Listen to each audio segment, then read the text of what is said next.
eso no es herencia de la dictadura.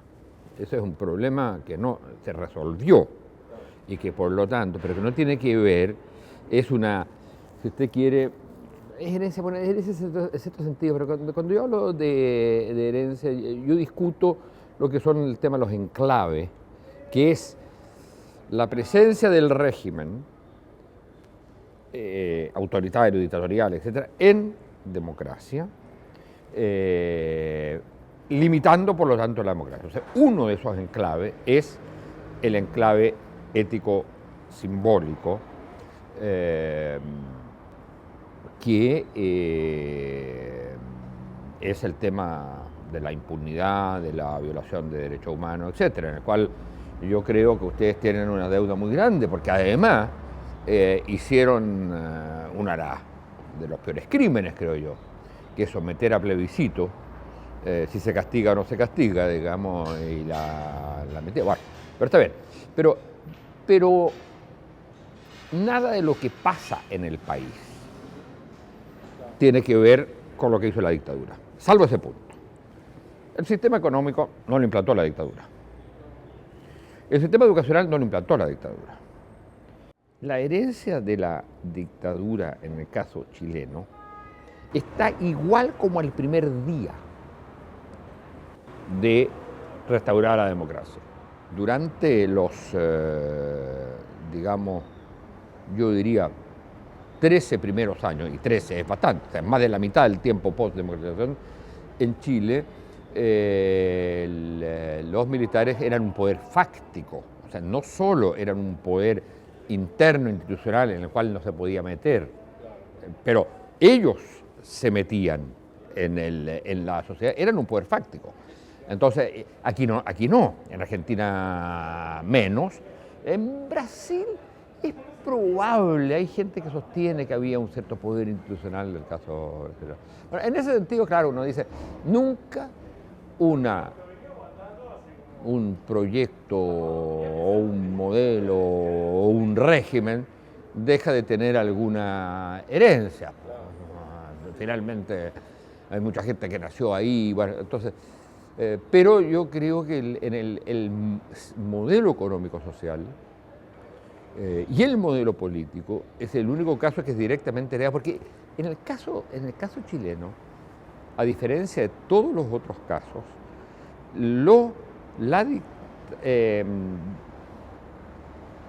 excusándose en la crisis económica que había, o económico-social que había en el momento que toman el poder, ellos implantaron un modelo socioeconómico que no se logró implantar bien en Argentina, Martínez de Oz fracasa, ¿eh? Que tampoco se logra implantar bien acá, aunque hay elementos neoliberales. Pero en Argentina el neoliberalismo se llama Menem, en Brasil se llama Cardoso, en Chile se llama Pinochet y Chicago Boys. Entonces, en ese sentido, y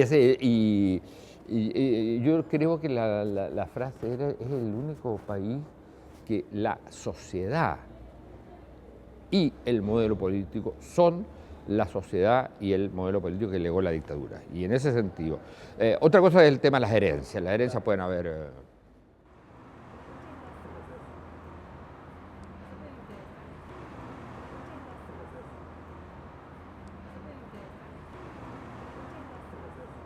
De acuerdo a lo que estábamos conversando, y espero que esta vez no me quite el privilegio de decir que Chile es el único país que tiene una constitución heredada de la dictadura. Los peruanos discuten eso.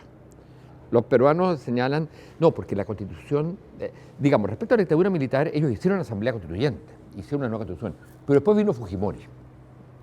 Y entonces ahí implanta o un cambio constitucional, digamos, que parece que muchas cosas no se han cambiado. Entonces ellos reclaman eso. Pero digamos, pero el caso claro de una constitución legada, otorgada, para que empiece a regir en el momento que llegue la democracia, una parte regía antes y la otra parte para el momento que, si pierde el plebiscito de Pinochet, se haga efectiva esa constitución. Ese es un caso único. Y entonces, siguiendo una tradición chilena que solo había roto Pinochet, los gobiernos democrático prefirieron enfrentar los temas de reformas parciales o sustantivas, económicos, sociales, en distintos campos, que enfrentar el tema político. Es decir, es el caso exacto, es el caso que hizo, por ejemplo, el caso Allende. El caso Allende intenta hacer una revolución socialista sin tener mayoría política. Entonces, en vez de hacer los pactos o acuerdos políticos para enfrentarlo, se larga en la consecución de esa reforma. Lo mismo está haciendo actualmente, a mi juicio, pese a que anunció nueva constitución Michelle Bachelet, en el sentido que puso adelante la reforma tributaria, la reforma educacional y varias otras reformas. Con lo cual, la legitimidad que había adquirido el tema, porque era la tercera reforma que había propuesto, la legitimidad que había adquirido durante la campaña presidencial, en que todos los candidatos hablaron de una constitución, se perdió y ahora hay que recuperarla, y ella ha planteado el tema de un proceso constituyente en un momento en que está con una popularidad del 20%, lo que hace extremadamente complicado. Yo pienso que si ella hubiera puesto el problema político, y sigo pensando que ahora, aunque la situación de liderazgo está mermada, si pone ese tema, mi impresión que puede ser la resolución no solo del tema estructural de tener una constitución democrática y legítima que no tenemos, sino que también puede ser la salida por la vía política de la crisis que hoy día se vive, que es una crisis de legitimidad de todo el sistema, donde no hay ninguna institución que supere, digamos, democrática, que supere el 10% o el 20% de legitimidad. Entonces, lo que ocurrió fue que los gobiernos democráticos decidieron intentar corregir el modelo económico neoliberal, que estaba apoyado por el modelo constitucional, o el modelo político, si se quiere, que consagraba el empate entre las fuerzas que habían apoyado la dictadura y las fuerzas democráticas. Simplemente eso. Entonces, la Constitución es eso, en esencia, y consagra un Estado subsidiario, en fin, es decir, proyecta en el campo político el modelo económico-social impuesto por la dictadura, y eso fue impuesto en un plebiscito fraudulento. Por lo tanto, no tenemos lo que se llama el consenso constitucional, ni Chile ha tenido el momento constitucional según las definiciones de Ackerman y otros. Entonces, los gobiernos prefirieron corregir el modelo económico liberal, y cuando usted corrige, puede ser que mejore, pero también consolida. O sea, una cosa corregida es una cosa que se asienta. Y en ese sentido contribuyó a consolidar el modelo económico social heredado, pero sí con reformas importantes, entre otras, por ejemplo, con transformación importante, pasar del 50% de pobreza al 15% de pobreza, independientemente de cómo se mida la pobreza, que todos sabemos que es una cosa muy trucha, cómo se mide, pero en fin, hay que aceptar que hubo ahí un cambio y que la calidad de vida de los sectores populares mejoró enormemente. Pero no se enfrentó el cambio de ese modelo, y de hecho se mantuvo el mecanismo de acumulación, que solo ahora apenas se ha reformado, que era una fórmula tributaria por la cual usted no paga utilidades y sobre, digamos, las utilidades, no paga impuestos sobre las utilidades, y esas las manda a paraísos fiscales y aumenta entonces su utilidad. Y con eso se crearon los 14 grandes grupos económicos que hoy día controlan el país, con lo cual aumentó la concentración y aumentó la desigualdad. No la pobreza durante la democracia, pero sí la desigualdad se mantuvo. Entonces, el problema es que poco a poco se fue produciendo, por razones más complejas, un distanciamiento entre el sistema político de los gobiernos de la concertación, digamos, los partidos centro-izquierda, una coalición histórica, la única post-dictadura en América Latina y en el mundo que junta sectores que estuvieron a punto de matarse antes de que se impusiera la dictadura, o sea, que juntan, digamos, centro e izquierda, Usted tiene Argentina, tiene Alfonsín, tiene Menem, aquí tiene Sanguinetti, tiene el otro, y después tiene el Frente Amplio. En Chile tiene durante 4 gobiernos, tiene continuidad de una coalición formada por centro e izquierda que de algún modo venía a reparar la gran llaga histórica que fue la separación de estos dos grandes sectores que permitió la intervención, digamos, de la dictadura de derecha. Entonces, de lo que se trataba, a mi juicio, era de no solo de superar la dictadura, sino también de superar el modelo económico social heredado y no solo de corregirlo, y de cambiar el modelo político que, digamos, asentaba ese modelo económico social. Entonces, pero los gobiernos democráticos tuvieron una enorme legitimidad durante mucho tiempo, porque incluso en la época de la dictadura se mantuvo la relación entre partidos y movimientos sociales. Algo muy parecido en ese sentido a Uruguay, donde no se rompió. El Frente Amplio no rompe eso, sino que sigue siendo una expresión en que es políticamente autónomo y el movimiento social es autónomo, pero hay imbricación. Entonces, en el caso chileno la imbricación fue clave. Todos los proyectos históricos políticos de Chile vinieron no del movimiento social, vinieron de los partidos políticos. Pero quien dice partido político, en el caso chileno, dice movimiento sindical, movimiento estudiantil, movimiento campesino, movimiento clase media, etc. Eso es lo que durante los gobiernos de la Concertación se empieza a romper. Y se empieza a romper y tiene su expresión de ruptura más clara en las movilizaciones del 2011-2012, donde además el movimiento estudiantil, además de declararse muy contrario, pese a que hay un partido importante ahí que es el Partido Comunista, pero que no estaba en el gobierno, que no había estado en el gobierno de la Concertación, además de declararse en contra de, digamos, distante de la política, plantean un proyecto que es una cosa que es poco entendible para uruguayos, argentinos, brasileños, etcétera, que es precisamente lo que conversábamos hace un rato, es superar la sociedad heredada de la dictadura y por lo tanto tener cosas tan elementales como derecho a huelga, por ejemplo, bien hecho, gratuidad de la educación pública mayoritaria, etcétera.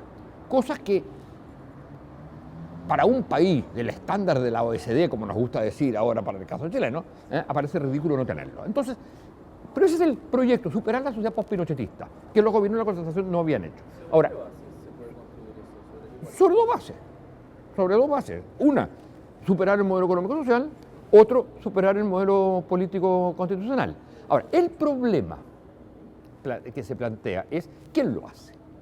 Porque a diferencia de otra época, que yo le digo, ¿quién lo hace? Lo hace la Concertación, lo hace el Frente Popular, lo hace la democracia cristiana, que hizo la reforma agraria, sola, en los años 60, pero democracia cristiana significaba Iglesia Católica, significaba movimiento campesino, significaba movimiento estudiantil.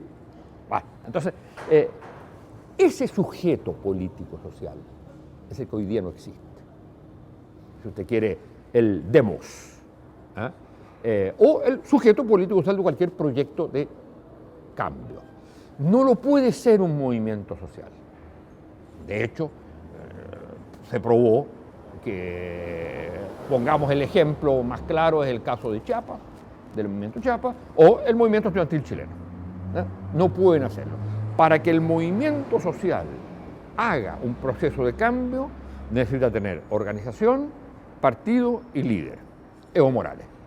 Ahí tiene el ejemplo del cambio del Estado con, digamos, la constitución de un nuevo sujeto que es a la vez político, aunque las relaciones no son necesariamente de imbricación, como eran en el caso chileno. Pero usted tiene que reconstruir una relación entre política y sociedad.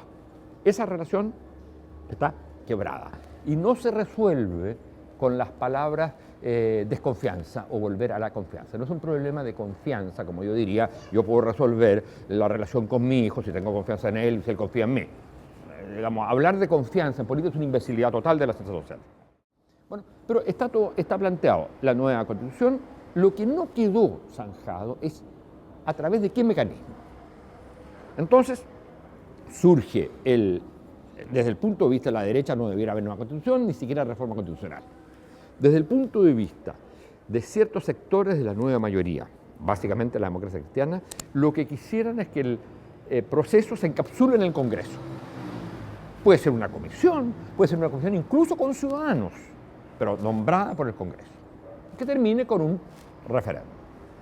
Desde el punto de vista de sectores de izquierda, entre los cuales yo estoy y lo que he estado planteando, la única manera de resolver los dos problemas, es decir, una nueva constitución legítima, que teóricamente la puede hacer también un solo abogado, puede ser una perfecta constitución muy socialista, muy como uno quisiera, etcétera, etcétera. Ese no es el punto.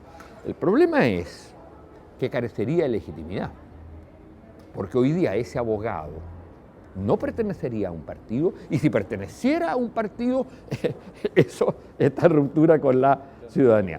Por lo tanto, si hay un espacio donde se pueda empezar a reformular a la larga, en largo plazo, una relación entre lo político y lo social, en que uno le digan a lo otro que no le creen nada, pero que lo digan ahí, al mismo tiempo que estén construyendo un modelo político nuevo, legítimo, es la Asamblea Constituyente. Ahora, la Asamblea Constituyente pasa necesariamente en el caso chileno, a diferencia de lo que piensan algunos historiadores y algunos digamos, políticos de sectores muy de izquierda, lo que dicen es, si se hace Asamblea Constituyente, lo que va a haber es que esto va a ser cooptado y van a estar de nuevo los mismos de siempre. Entonces, lo que hay que hacer es autoconvocatoria. O sea, uno no sabe mucho cómo, en las plazas, en los municipios, en dónde, cómo se organiza eso. Entonces, y eso es muy criticado, de hecho se deslegitimó durante el año 2014 la idea de Asamblea Constituyente, diciendo lo que quieren es Chávez o Morales, etc. Nunca nombraron en el caso de Brasil, nunca nombraron en el caso de Argentina, nunca nombraron en el caso de Colombia, que son casos, digamos, exitosos. Y el caso de Bolivia dejó de nombrarse como negativo porque es evidente que un país que tenía un golpe militar por año, o sea, más golpes militares que años de independencia, desde hace 10 años no tiene ni un solo golpe, debido precisamente a la transformación de la relación Estado-sociedad vía Asamblea Constituyente. Bueno, entonces lo que planteamos nosotros es que en la Asamblea, es decir, para hacer una Asamblea Constituyente, hoy día no hay ninguna posibilidad en la institucionalidad. Y probablemente gran parte de la población no entiende de qué está hablando. ¿Asamblea qué? Digamos, no forma parte de las preocupaciones cotidianas. Sí hay una percepción de ilegitimidad de la Constitución. Entonces, ¿qué es lo que decimos? ¿Qué es la propuesta en la cual yo he estado trabajando? Y le hemos dirigido en estos días una carta a la presidenta planteándole, porque ella anunció el proceso constituyente y dijo que sería en septiembre, iba a anunciar el proceso constituyente. Ella usó la palabra proceso constituyente, que no se le ha dado importancia, se le ha criticado por ambigua. Dudo que en la historia de la República Chilena haya un presidente que haya llamado, salvo Pinochet, que no es presidente, digamos, editor, que haya llamado al país a un proceso constituyente. Es un hecho de la mayor importancia republicana que pueda haber. Bueno, el problema es, y ha dicho que va a ser por la vía de cabildos, consultas, pero eso es una etapa. El problema es que usted tiene que institucionalizar eso. Y mi impresión es que no hay una mejor manera de salir del atolladero en que se está que hacer una reforma constitucional. Reforma constitucional es un problema porque no hay mayoría para ello. La reforma constitucional sería ¿para qué? ¿Para qué este problema de cómo se hace una nueva constitución? Es decir, que se elija entre mantener las cosas como están, que la haga el Congreso o que la haga la Asamblea Constituyente, eso sea resuelto por plebiscito. ¿Por qué? Porque el plebiscito está en el imaginario del pueblo chileno. Porque con un plebiscito se derrotó la dictadura. Lo que yo digo siempre, bueno, si se derrotó a la dictadura con un plebiscito, ¿por qué no le preguntamos a la gente si quiere derrotar la obra de la dictadura a través de un plebiscito? Entonces, y en ese plebiscito, si ganara la opción de Asamblea Constituyente, iría, por supuesto, siempre que usted hace un plebiscito y van las opciones, dice, en la ley dice, en el caso tal, pasa tal cosa, en el caso cual pasa tal cosa. Ahora, lo importante en este caso es que se llame, es que sí, que hay que hacer una reforma constitucional. Y esa reforma constitucional, para hacer un plebiscito, porque el plebiscito no está permitido en condiciones absolutamente extrañas, o sea, no es posible hacer un plebiscito en estos términos. Para eso habría que hacer una reforma constitucional previa. Sin embargo, yo creo que ahí es donde tiene que jugar el papel fundamental la movilización social. Si se juntan 200.000 personas como se hizo el 2011, un día domingo en el Parque O'Higgins, y si se juntan 500.000 personas una vez al mes o una vez a la semana pidiendo eso, es muy difícil para el Congreso, porque va a tener ahí sí el temor del desborde. Es muy difícil para el Congreso no aceptar la posibilidad de un plebiscito que además aparece como lo más democrático, porque decir, mire, pongamos todas las opciones en juego. Y si ganan los que quieren quedarse con la Constitución actual, se queda la Constitución actual. Bueno.